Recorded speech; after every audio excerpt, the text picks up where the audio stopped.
Good afternoon, everybody. Welcome.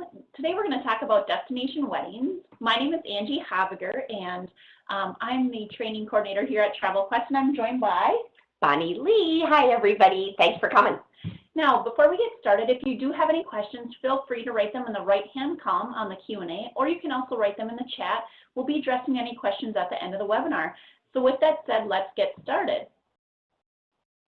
Destination weddings. Here's our agenda for today. We're going to talk about qualifying the client, where do I start, which vendors do I use, the type of destination wedding groups, presenting the quote, what components do I book, getting the sale, and the tricks of the trade. Ooh, sounds good. Hey, Angie, can I just ask you real quick, do we have an idea, the people who are on the call today, who already has booked a destination wedding? Do we have any idea? We do have a few on the call today that have booked a destination wedding. A majority of our attendees are actually new to the destination wedding market. Great, very, very good. So qualifying the client. I know Bonnie has taught me this from the beginning of time for sales, and I've heard her say this a million times. Bonnie, what do you say to brides? I always would say, when I actually book destination weddings, when you close your eyes and you're ready to go to sleep at night and you are dreaming of your destination wedding, what color is the water? What color is the sand? Where's the sun? You know, I really asked them to tell me what is on the backside when they close their eyes. What is their dream? Because I always felt like if I understood their dream, and then we went into all the other things, the price, the location, then I could balance between one and the other. If they were saying, I want white sand beach, I'm really excited, but I like dark blue water, I might have to totally rule out the Caribbean and move them somewhere else. So it was actually, you know, I mean, and you did the same thing too, Angie. We both, it's our way of understanding what the bride is dreaming about without asking a million questions. You're like you're asking them to bring you into the dream. And she has those top 3 things or those top 5 things in mind. I mean, she can see it. She can see the pink flowers. She can, you know, see the ocean. She knows it's going to be at sunset. And ideally, it's best if you can actually meet with them, the bride and the groom, because we often found out that the groom's #1 thing and the bride's #1 thing were a lot different. And maybe they weren't the same. Then to combine them actually made both of them happy instead of just going with what the bride said. So ideally, it's either a conference call or meeting in person when you're doing this qualification process. One other thing, and I noticed that you and I both just said it, we were saying she and he. I apologize. But no. Because sometimes we always, you know, we're going to default to that, which I did the exact same thing. But I would try to make a very, very conscious effort when I was, you know, working bridal shows or talking to anyone, that I would talk about the wedding couple, because I'm not certain, is it a same-sex couple? What type of a couple are we talking about? And it makes us a little bit more all-inclusive as we're having that conversation. So that was what I kind of trained my brain to do, but now you can see it's untrained. So I got to retrain myself again. Me as well. It's been a while since I've sold a destination wedding. What is your budget? This is often the hardest thing for agents, new agents, I should say. Experienced agents have no problem getting budgets out because they've practiced their spiel again and again. This is important. This could be you considering the world to considering 2 destinations. How did you confidently ask for a budget? I mean, it was something, you know, we both had to overcome to get comfortable with, but it helps your time, time by hours and hours. If you are shy of asking, or you don't feel like it's a pertinent question straight up front, then really this is another place to retrain. I always asked 2 questions to the wedding couple. I said, what is your travel budget, and what do you believe is the travel budget of your guests, if they were assuming they were going to want guests? Because if the bride and the groom, or see, I just did it, if the wedding couple has a large budget for their own travel, but they don't have a high budget for their guests, you might look at a resort that, like, let's say the Barcelo south of Cancun, where they have the Palace, which carries a higher budget, but your guests can stay at the, your guests can stay at the other Barcelos, which have a lesser price, but they can all go to the wedding. Right. So when I would understand between one and the other, that was very helpful. If they said, you know what, we really don't have a budget. Which they will more often than not say in the beginning. Then what did you say? Oh my gosh, I said that. We are going to travel on my budget. Okay, we're going to travel on my budget. And if I were going to my wedding, I would want to be first class. I would want to swim up. I would want this. So my budget would probably be about $15,000. Does that sound good for you?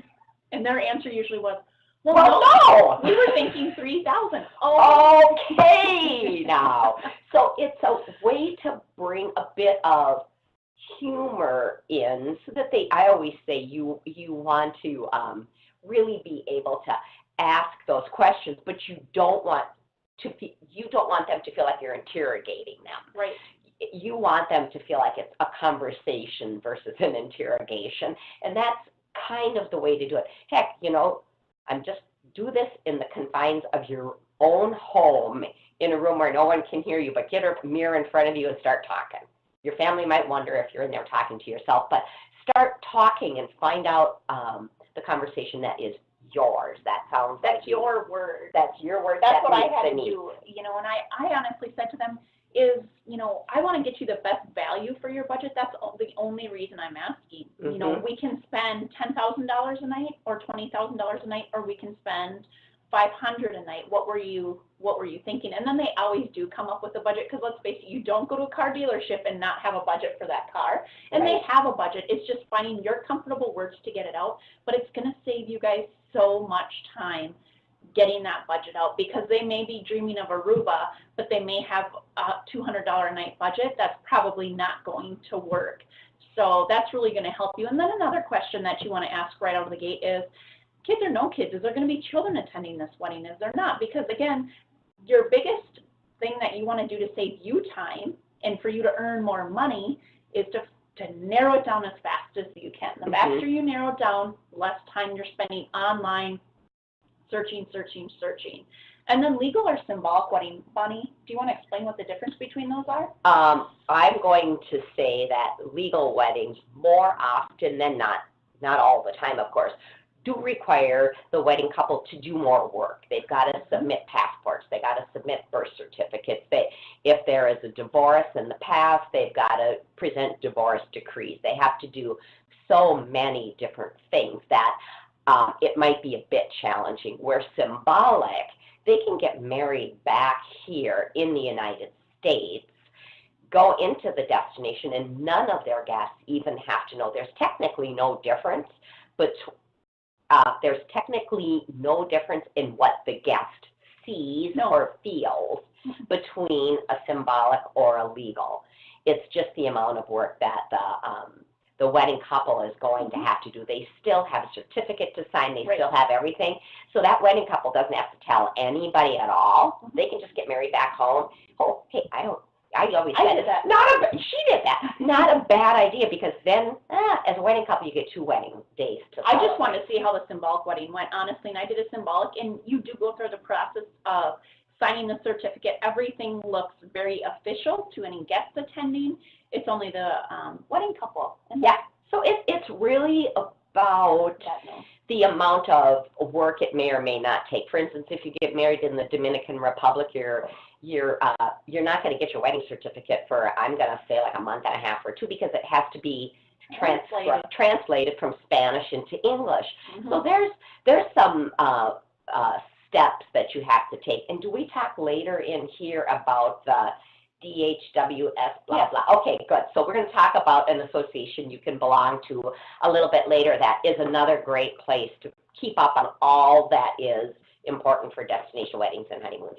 And then where do you or don't you want to go? A lot of times people have in their mind of maybe they had a great first vacation as a couple to Jamaica and they do want to go to Jamaica. Save the time. Where do you or don't you want to go? And then just write these down. And maybe it's also a time to open up the door to overcome objections. I wanted to go to Riviera Maya, but I heard violence is really high there. And that's where you can open up the door and talk about those topics. Those talking points that I go over in my orientation that Travel Leaders offers of how to overcome objections and things like that. And an interesting part there is when, where do you want to go?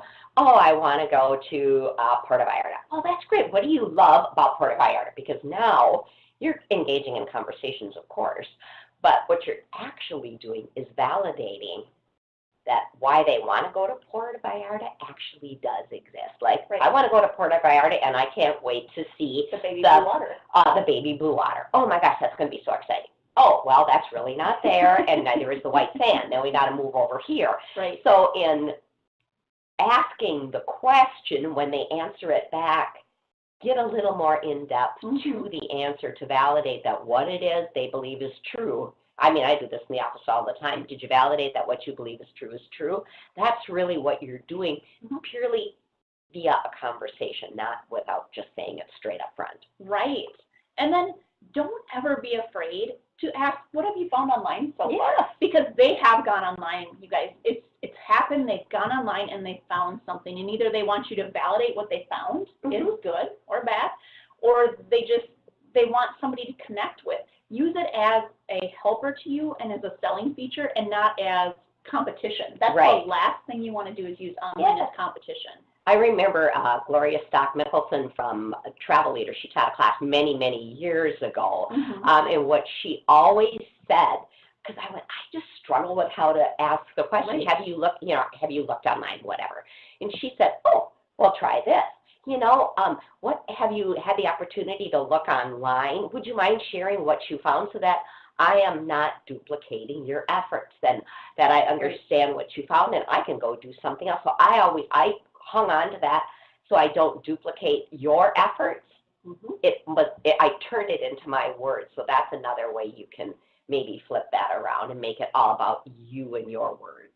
And then also qualifying the right resort. And I will show you, we will go into that on the next few slides. We'll actually go into the portal and show you all of the information where you can find for destination weddings. And it's just a list of questions that helps you qualify to find the right resorts.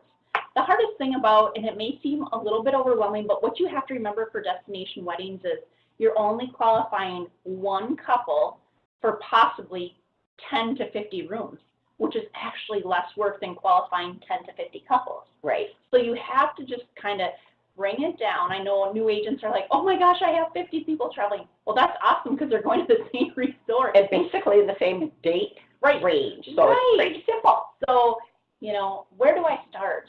Start with the budget. What might fit or what might not fit?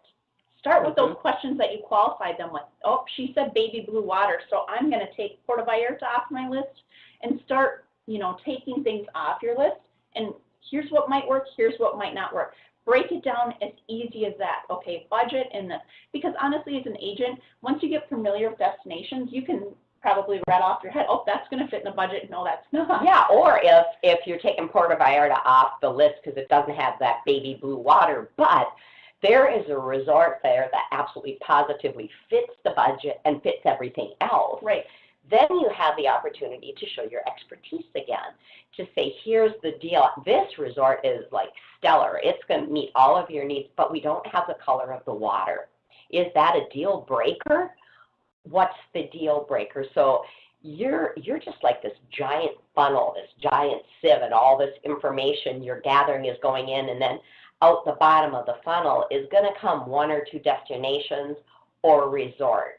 Right. That then you're going to be able to recommend with great confidence because you've done your homework here. And just what Bonnie said, she said one or two destinations or resorts. 3 tops, you guys. Like, don't overwhelm the bride. Too many choices can be overwhelming to them. It could be if it is overwhelming to you to take it initially, and it's overwhelming to them. The more choices, the more they're overwhelmed. And again, showcase your expertise. You're offering them 2 resorts because you're very confident in your expertise that this is what they're looking for. Start looking at resorts in those destinations. So you have your 3 destinations or your 2 destinations. Start looking at resorts. Start choosing which resorts sound like they're going to fit them. And then also, when you're looking at resorts, what wedding packages do they offer? Not every single resort has a wedding package they might be able to afford. Some do offer free ones, some offer paid ones, some offer very basic ones, some you're the bride of the hour, some you're the bride of the day. The bride of the minute. And So depending on what that bride really wants, is she okay knowing that after her wedding, an hour later, somebody else is going to be standing on the beach? Some people are fine with that, and some are like, no way, it's my day. Exactly. Very, very, very true. And then think about the weather. Brides love to get married in June and July. It is beautiful a majority of the time, but what else can happen? Maybe some rain, maybe a little wind. Maybe a little and combine them. Could be a hurricane. But then again, we live in Minnesota. Those months are beautiful here, but it could rain. Right. So it's not taking things off of the table because there could be a negative. It's educating. It's educating and explaining what the potential negative might be and how you can overcome it, whether it's travel insurance or recommending a resort that you know always has an indoor option. So if something's happening outside and the gazebo doesn't work, you can do this. Right. Right, absolutely. So it's letting them know their options. So again, I used to just, let the customer know it is hurricane season. However, so you're telling them, but you're also giving them positive opportunities to take advantage of. Mm-hmm. Which vendor do I use? That is, once you usually get your little pocket full of about 5 vendors, you have your 5 favorites or even your 3 favorites. I know I did, I know Bonnie did. We kind of had our pocket of favorites that we knew worked in every situation. It's just about finding them, and it does depend on, consider where most customers' gateways are, if you're including airfare. That makes a big difference. We're here in Minnesota, as Bonnie mentioned, so we're a big Delta city. We use Delta Vacations, FunJet Vacations, GoGo Worldwide Vacations. Those vendors we really used a lot out of our city. Your city may be different. So, really pay attention to where those customers' gateways are. Maybe they're out of United Gateway. You could look at all 3 of those. Well, you could look at United Vacations, FunJet Vacations, and again, GoGo Vacations. So pay attention to that, and why would they always use a preferred vendor, especially for weddings? God, for weddings, you want to have that 24/7, 365-day phone number for while your people are traveling. And you want to know that the phone number is answered by someone who really is your advocate. So I always recommend at any time, but even more so with destination weddings, because so many people traveling within that time frame. If there is a snowstorm, if there is, in Atlanta with Delta, when somebody accidentally pulled the plug on the computer in the basement and the entire system went down. By the way, they fixed that. That's not going to happen again. But if there is one thing that goes wrong and it happens to be the day your destination wedding people are traveling, you want to keep them at one vendor. You want to keep them at a vendor that has a 24-hour, 365 help. I mean, you just want that. And then that rolls into our next. Package everything in one package if possible. Don't book their air somewhere, their hotel somewhere, their transfers here, their excursions here, because again, that snowstorm comes, you're making 5 phone calls for one booking. Times 50 is not great. You want everything in one basket. You have the power of the supplier, you have the power of them helping you if something goes on, and if everything's tied together, it just moves a lot smoother if there is a hiccup.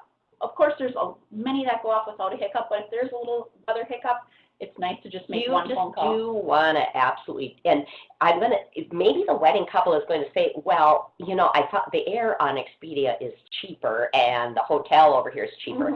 And absolutely, you can say, we can piecemeal that out. We can do that. That's not a problem. But ultimately, in the end, for the 2 of you as a wedding couple, I'm going to tell you why saving your customer or your guests $100 or $200 is not a good idea. This is why I believe it is not a good idea. And it's, again, education and options. Those 2 things are really so important. And then also look at, do certain vendors have special inclusions? Delta Vacations has some of their bronze or gold hotels that maybe they have, special inclusions, whether it's unlimited buffet or, FunJet might be. Unlimited buffet. I'm sorry. I know what she said. Unlimited a la carte. I'm sorry. But unlimited a la carte, like FunJet Vacations, some of their hotels, they have unlimited a la carte where Delta doesn't. And that's a big deal when you have people going and they're like, well, I wanted to sit down and order off the menu every night. And then they find out they get there and they only have 3 times in a week. So there is differences in, this is just an FYI if you're a new agent, between vendors, there is differences on how the all-inclusives are treated. You know, I found that out the hard way. The best part is you will never, ever lack having to go out and learn something new. In travel, you could learn like 100 new things a day and still be not behind the 8 ball tomorrow. Right. Always new stuff to learn, but do understand your preferred vendors, Right. understand the contract that they have with the hotel. Very, very, very important. Very important. One of the first steps I used to do was price out individually. So I would go to Delta Vacations and FunJet Vacations just like I was looking for a couple. And I would just price it out individually and say, oh, well, it looks like FunJet's better. I'm going to call FunJet's group department and find out, you know, what's going to work best or GoGo's best. So I started out individually to see maybe who had the best of what I needed. And then also consider vendors you work well with. Maybe you have an ace in your pocket that you're like, you know what, I just feel more confident when I deal with this product. I've sold 80 of this vendor. And this my go-go person is to die for. Right. That's where I'm going. And so that's, stick with what your comfort level is. If you have a preferred vendor and pricing, and you've checked your important ones, because you do want to make sure that you're giving them the best value among our top preferreds would be what I would say. Right. Types of destination wedding groups. So there's two really common types. Depending on the vendor, they may have the verbiage a little bit different when it comes to that flexible group, but traditional groups are the same, typically the same itineraries. Usually within 2 to 3 days of arrival, they're the same resorts. They like to have them the same gateway, so that means departing from the same city. And traditional groups require one large deposit. So they're going to require a lump sum to maybe hold 10 or 20 rooms. They're going to require one large deposit. Usually one credit card is usually how it goes. So this bride and groom is usually putting down a deposit for all their guests, and then their guests are usually reimbursing them on the backside or something like that. Bonnie, how are flexible groups different? Flexible groups are exactly that. They're flexible. So whatever day they want to travel, whatever city the guest wants to come out of, whatever gateway, totally open, what room category, everything is open. It's very flexible. Now the negative behind that is no space is being held. So that might mean the resort could sell out. The airline could sell out. The price can change. So flexible is flexible, which is great, but that's going to be your negative, is that something could sell out, the price is going to change, not everybody's going to be paying the exact same amount of money. So that's, the positive is flexibility, the negative is could sell out. Where when you have a contract, the positive is you know exactly what you have. I have this many rooms contracted here, I've got all these things, and the price is guaranteed. And they offer a little bit of flexibility as long as the resort has the flexibility or a carrier has flexibility. So one guarantees all these things, hard-coded, so to speak. The other is flexible and guarantees nothing. So it really is just a conversation with your bride and your groom. And when you do have a contracted group, there is a contract to sign. Right. So it's very, here's a little, you know, you learn. And these are things to consider that I wrote down here. It's the cancellation penalty. Oh my gosh, the cancellation penalty. And the thing about the cancellation penalty, I'm going to throw this out because this caught me many, many years ago. So there is going to be the cancellation penalty from the resort if you have to cancel X number of rooms. And there will be a cancel penalty or maybe a cancel penalty on the hotel portion from the vendor. So FunJet or GoGo or Delta could have one cancel penalty and the resort could have another.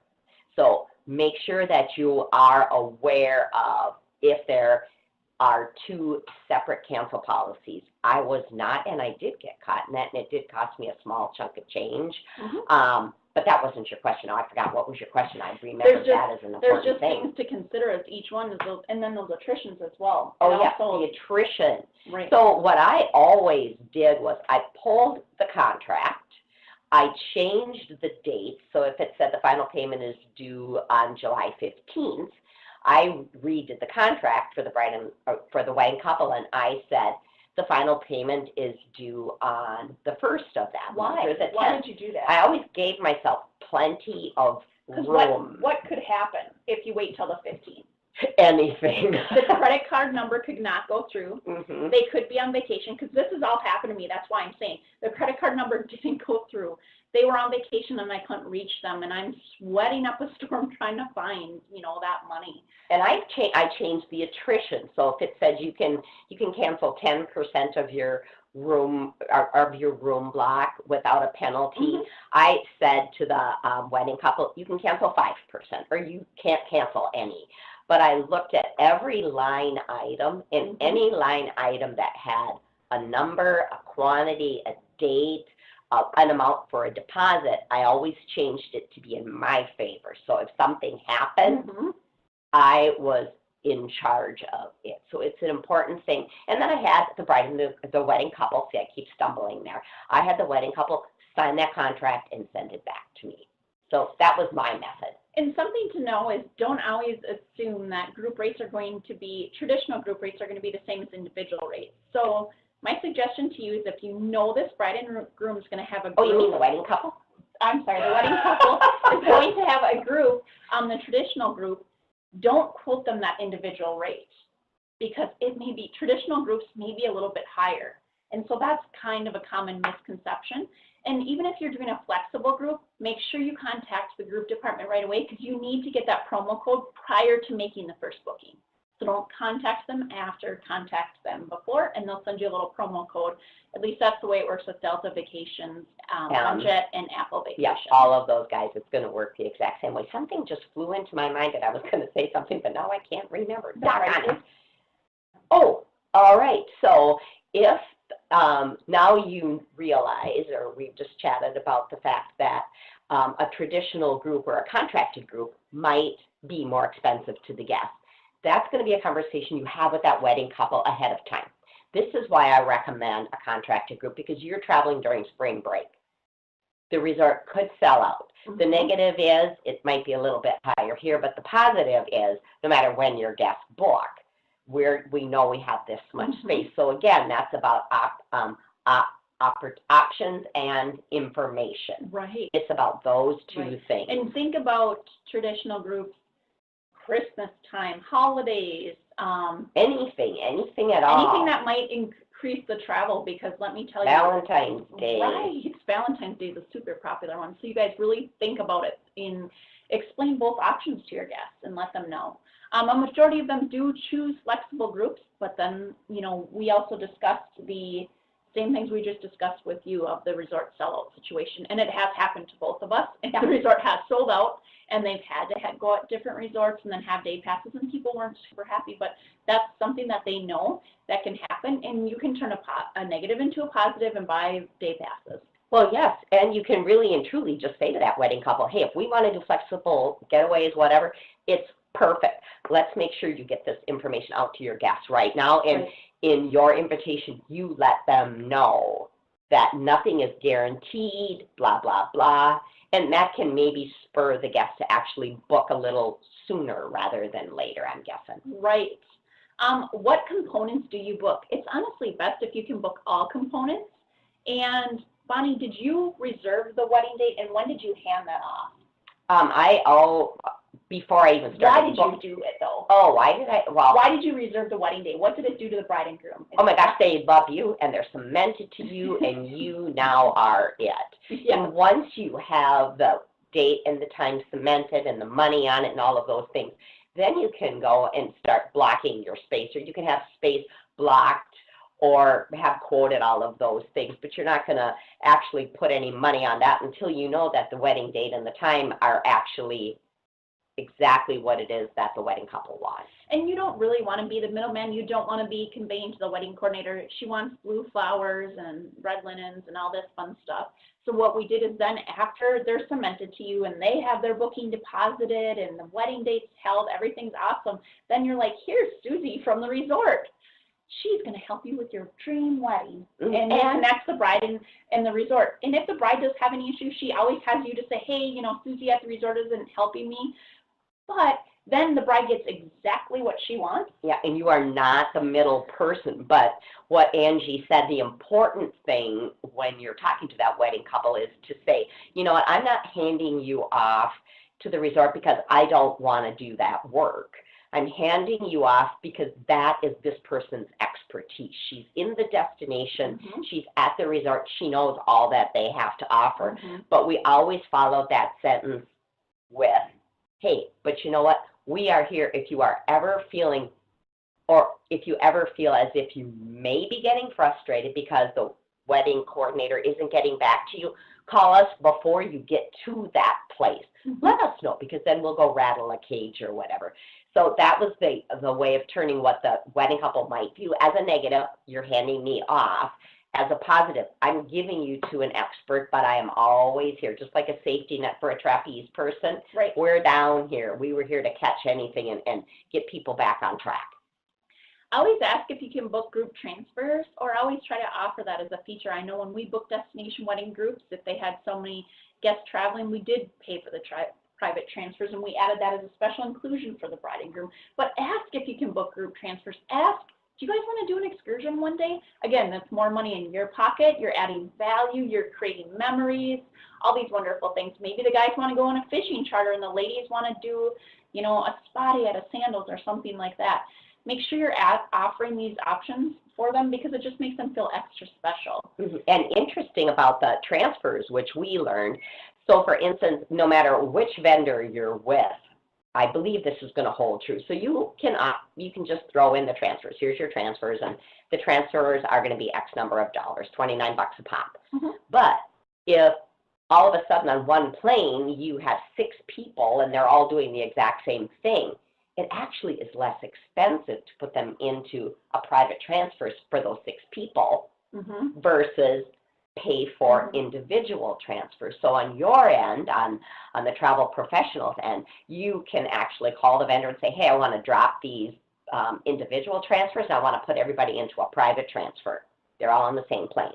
And then you're able to say to them, hey, you know what? I've upgraded you guys to private transfers, when in actuality, it's costing you less money. You're able to make some money because now the cost of the package is down. Slap a little service fee on inside of FunJet, inside of Delta Vacations to make up that little gap. You look stellar because you now have them in private transfers, and you have a little bit more money in your pocket. And by the way, this holds true for if you're doing a couple of couples at once too. That doesn't just work for weddings. That's just my tidbit for the morning. Always offer travel insurance for every booking. Offer travel insurance regardless if it's a wedding. I don't care who you're selling travel to, you guys. Offer travel insurance. We have seen some crazy things. We're not going to go over them. Just offer travel insurance to every guest you book in your entire travel agency. You know what? I believe there is a third-party insurance now that covers if the bride and the groom decide not to get married. I mean, that's a real thing. Well, yes, and we have seen it happen. We have had that issue. They turned it into a fun vacation, though, for the family, because it was actually, I think they decided the groom never went down, just the bride did, and they ended up just having a nice trip in Jamaica with the family. Yes, that happened. All sides of the family went on that one. But the groom decided a little crazy. It was a crazy scenario. The groom decided a little late. Like, I'm talking like he's like, I'll be there tomorrow, and then he just never came tomorrow, and then the next day. I'll be there the next day. That was Bonnie's at the wedding, airport, and I can't get on the plane. Well, maybe that's saying something. Maybe you should just stay on. I shouldn't laugh. I mean, that was but they took it in grace, and Bonnie, being their travel professional, she took the situation very gracefully as well, and you make it into a really fun vacation for the family. And years later, see, we can still talk about it and learn from it. But the great part about that is now there is insurance. If for some reason the wedding couple cancels, I don't remember who actually has that. Do you, Ange? No, I do not. Okay, but I'm going to tell you, we'll post that out in like the Facebook page. We'll put some information out, so we'll find out who that is. I think there's actually a couple different third parties that, or second party, whatever, that actually do offer that. But I will find that, and I'll make sure everybody gets that. Presenting the quote, you want to make sure you email, you call, and then you set up a follow-up call 1 to 2 days after the quote. So first you're going to email, then you're going to pick up the phone, and I'm going to say, hey, Bonnie, I'm excited. I just sent you a quote. Do you have time to chat now? And Bonnie may say yes. She may say no. Hey, could I set up a time to chat with you and Walt? You know, what time's going to work for you? 5 p.m. tomorrow? Awesome. Well, take a look, because you want to talk to them because, number one, you want to get any questions they have. addressed right away. So they're not sitting there wondering amongst each other, do you think that place, I mean, do they carry Jack Daniels, you know, or do they have a variety of flowers? And then overcome objections. So you want to be available to overcome anything that the couple might have, because otherwise they'll discuss it amongst themselves. They won't let you know, and then they just may not reach out to you with these questions. And I think the part actually that Angie missed, but I think you think they know. So we're going to swing back here. So the first thing you do is actually call them with the quote. You're talking to them about absolutely everything, and then you're going to say, you know what? Don't write down as much as you want, but I'm going to follow up this phone call with my quote, and I'm going to write it down. So you have that conversation first, and then you follow up with the email. And the reason we always did that, again, we kind of got bit in the butt one time where we talked on Thursday, finally got the quote information out to them on like Monday. And in between Thursday and Monday, something had happened. Like they totally decided Jamaica was not where they wanted to go. So now the quote that I wrote up for them, totally irrelevant because I waited so long. So you have that phone conversation to validate that what you believe is true is true. All the things that they told you 3 days ago, now you have the quote, and then you follow it up, because if you do the quote first, something might have happened. So always just make sure everything is sandwiched together like this. Talk to them, quote goes out the door, just like that. Yes, absolutely. And I know with millennials, sometimes email is the only thing, but honestly, you guys, it's easiest to talk about the quote in person or on the phone. It just is. If there's any way you can really, really persuade them to do that, it's going to help your, you know, efficiency of closing the sale. It just will, because they can hear it in your voice. They can hear, and you can explain everything to them versus email. Email is just, it's just not. You just can't hear the voice. And I mean, so Angie and I haven't probably booked destination weddings in a couple of years, maybe even 3 years. So I'm not sure. I would still think, though, any type of a destination wedding person wants to have a conversation. I mean, I would be really leery if everything was email going back and forth, because I want to hear their voice. I want to hear the emotion. And you're going to be following up with them too. You're going to set a follow-up call. So after the initial quote, then you're going to contact them in a day, no more than 2 days after you've had that phone conversation, you've sent that email, you know, then you're going to be touching them again. What did you think? Did you guys get a chance to talk about it? You know, what was your favorite so far? You know, things like that. Again, no more than 3 options is best. Limit the amount of information in the quote. So, Bonnie, did you used to put flight information? Well, initially, yes, we did. We put a lot of information in that quote. I just would say nonstop, and it leaves, you know, Monday the 5th around 7 a.m. or whatever. I didn't give them all the flight information. Number one, it was a lot of work for me to actually do. So I tried to give, you know, smaller pieces of information. If it was a connecting flight, I said it's a connecting flight, and this is how. So I gave them enough information to help them make an informed viewing of the quote, but not so much that I just bogged them down in the details. Include only the highlights or selling features. They don't need to know it was built in 2010 and it has 434 rooms and 10 are swim-up suites. They don't need to know that. This has 7 a la carte restaurants. It has, you know, infinity pools. Think about the 5 things that you would want them to know about the resort, the top 5 things that they're just going to fall in love with that resort. And if the bride, or if one of the wedding couple has said, you know what, my God, I absolutely love Italian food. I hope that this resort has Italian. So now you're going to say it has 5 restaurants.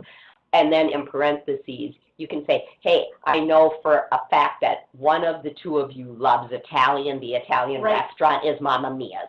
So what have you just done? You have validated the fact that you paid attention, and you pop it in there. If they're beach people, insert those things. If they're beach people, it's one of the top 10 beaches in the world. Let them know, because then they're just going to be like, this is it. We love this. We want this. So insert what they want. Again, those 5 things. Do not link any information directly to the supplier. Don't link it to FunJet Vacations, Apple Vacations, Delta Vacations, because you're just handing them the tool to book online. So don't link to their, you know, information.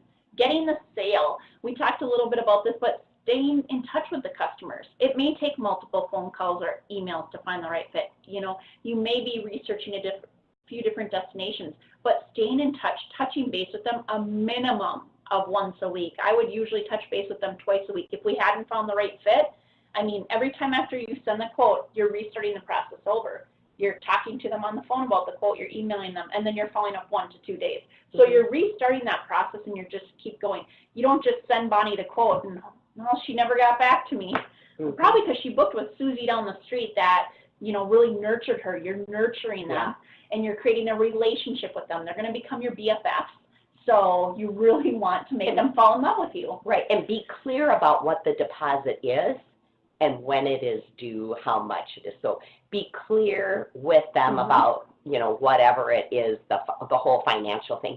And when Angie said they're going to be your BFF, you almost become one of the two's parents when you are. I laugh because it's true. It's true. It's just very, very, very true.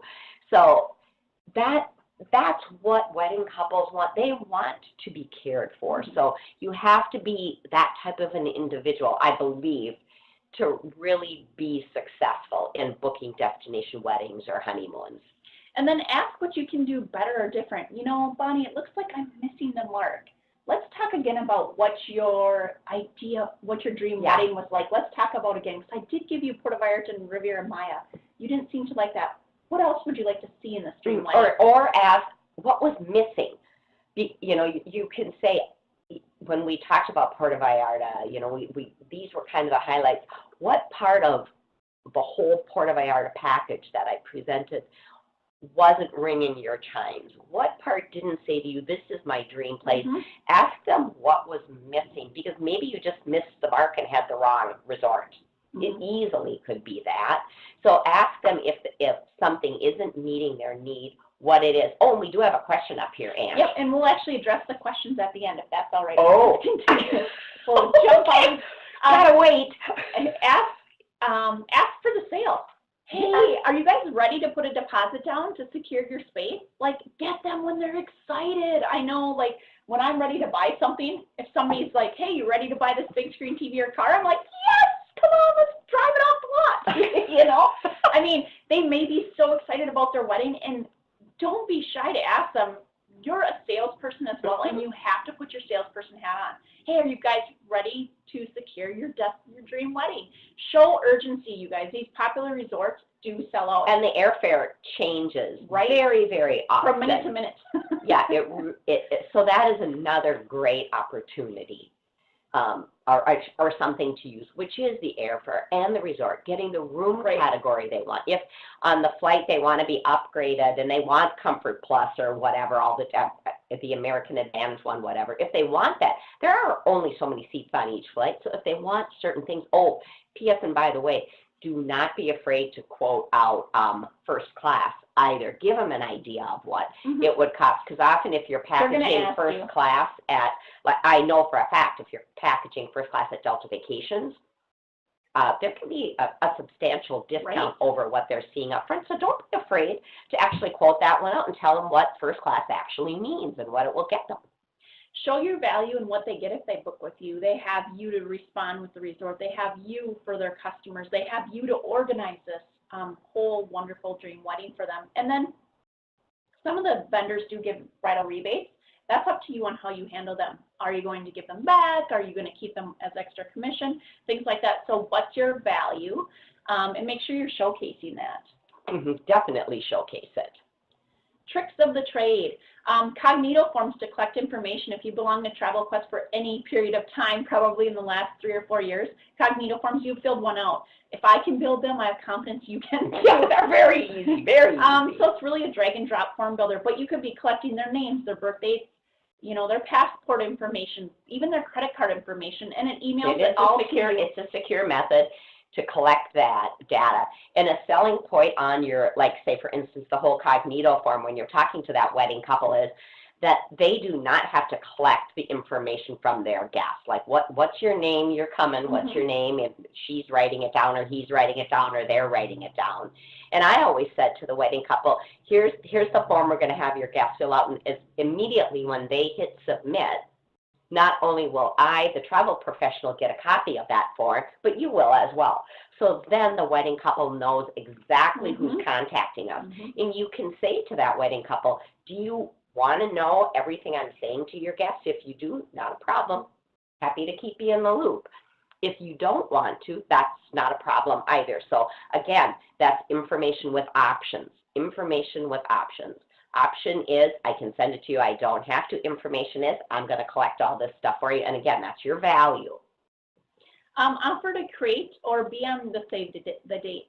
Then again, it takes the bride's pressure off the bride to answer any questions. They can RSVP to you. Again, the form comes into place. And then send in a wedding packet of brochures after you quote. Put a beautiful bow on it. I mean, just these little tiny things mean a lot to the bride. So there's a lot of ways to class up, you know, a brochure, make it look really pretty, and then she has something to hold in her hand, so she's really excited. When we used to do wedding shows, for instance, we always had a lot of different opportunities for destination wedding or honeymoon people to go to different destinations and resort brochures. But we always asked the question, oh, are you looking for a honeymoon, or are you looking for a destination wedding? And if they said, oh, we're looking for a destination wedding, I would always look them right in the eye and I'd say, just wait 1 second, I have something really special for you. We had a basket in the back with a big bow, and we had an envelope we pulled out that again had a big bow. It had your destination wedding, and I said, this is for you. This is a lot of information on destination weddings. We put everything in there for them, a copy of our luggage tags so they could see what our luggage tags look like. We had everything in there. So again, that's just an opportunity if you're doing a destination wedding show, a honeymoon show, a bridal show, whatever, to really showcase out those brides and grooms or wedding couples who are going to get married in a destination. And if they are not in front of you, then send it off to them after you get done so they have something fun to look at. Right.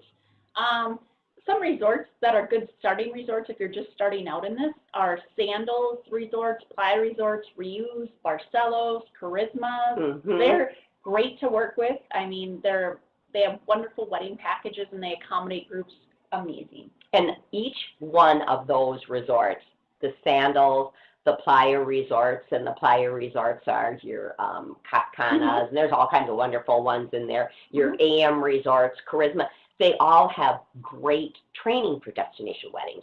And if you're not sure where to go, just go into the Travel Quest portal, go to the Rolodex, put in Playa Resort, and all the Hiltons will come up, the Zivas, the Zolaras, the Panama Jacks, whatever.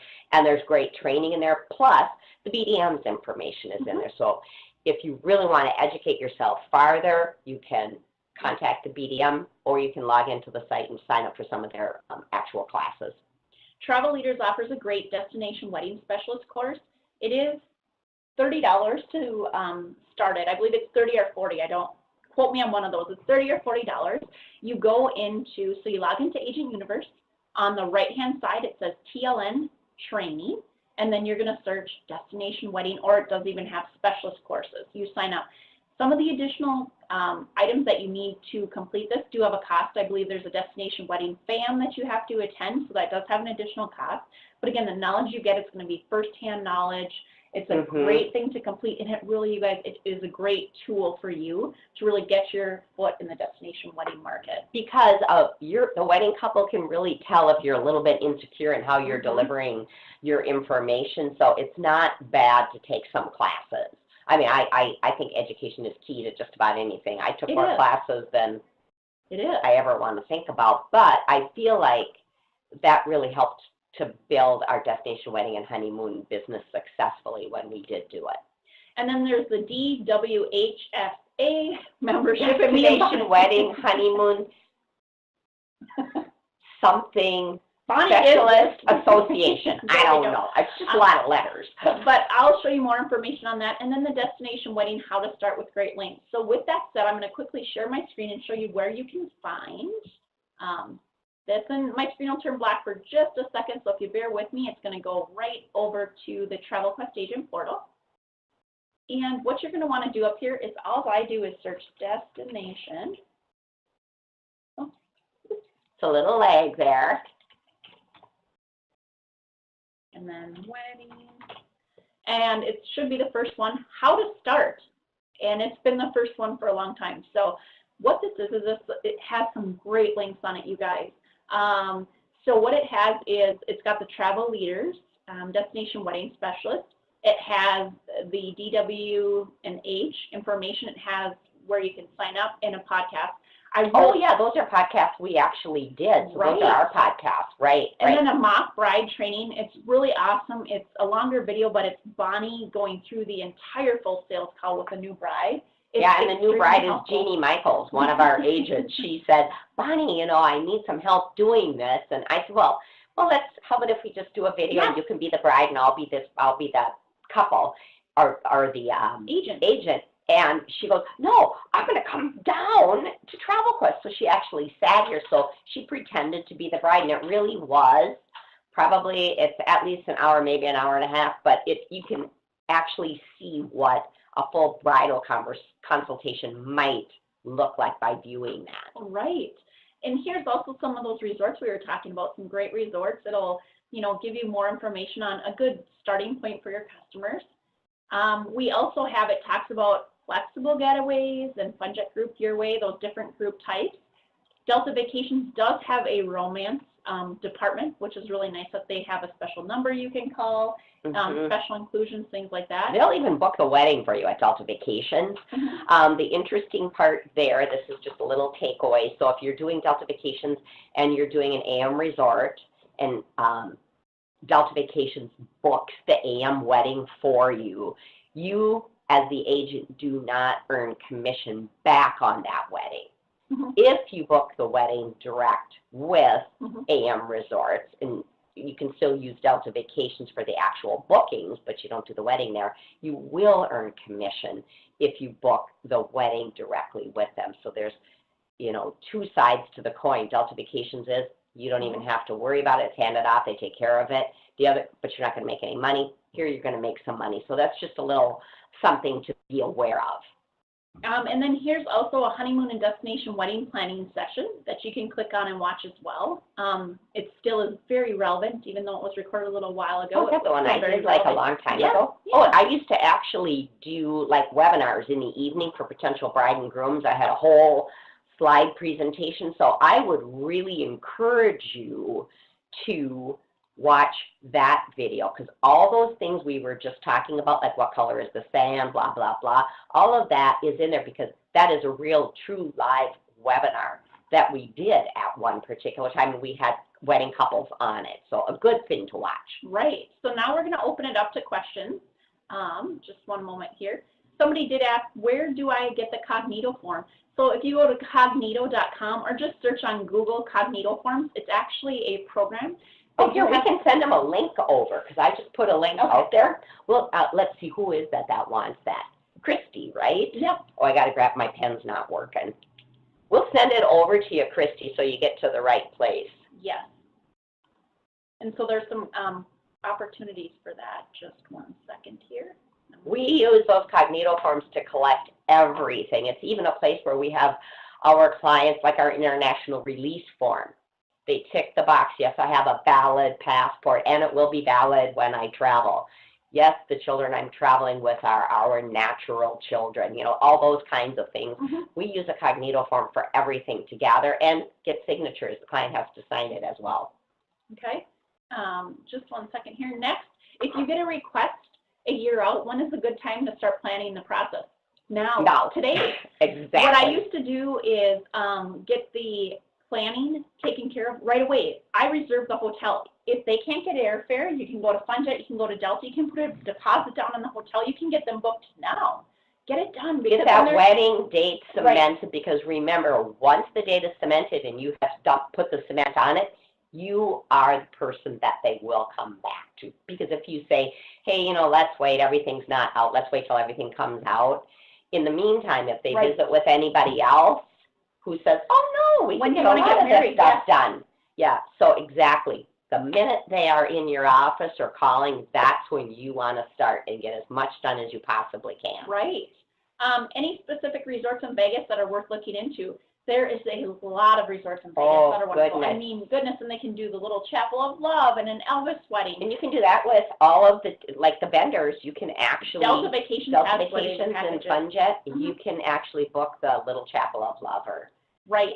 Elvis to and get you just like married. in the Caribbean and around the world, any specific resorts, each resort is going to be different in Vegas. So you're really going to want to qualify the client. Maybe they want, you know, a Paris-themed wedding, something like that. You're going to want to qualify the client on what they're looking for. Do they want Excalibur with the castle and all that fun stuff? You don't know. So again, it's qualifications and then narrowing it down for them. A few more people would like the Cognito Forms, so yes, Bonnie will add you to the list to get that sent out. I'll actually post it. Are all of you, is everybody on Facebook? I'll just go pop it in Facebook right when I get done here. Yep, so we're going to go put that on our private Facebook page. So if you don't belong to that, please send an email into TravelQuest because we want to get you added to that private Facebook page. Right. So we're going to post that in the private Facebook page for the Cognito Form. So Bonnie will take care of that after this. Do we have any more questions today? Does anybody have any more questions? Again, if you do have any questions, on the right-hand side in the Q&A box is where we can go over any questions that you might have. I'm trying to think if I have any. I mean, that I'm thinking, hey, we didn't go over this, and this was, you know, fairly important.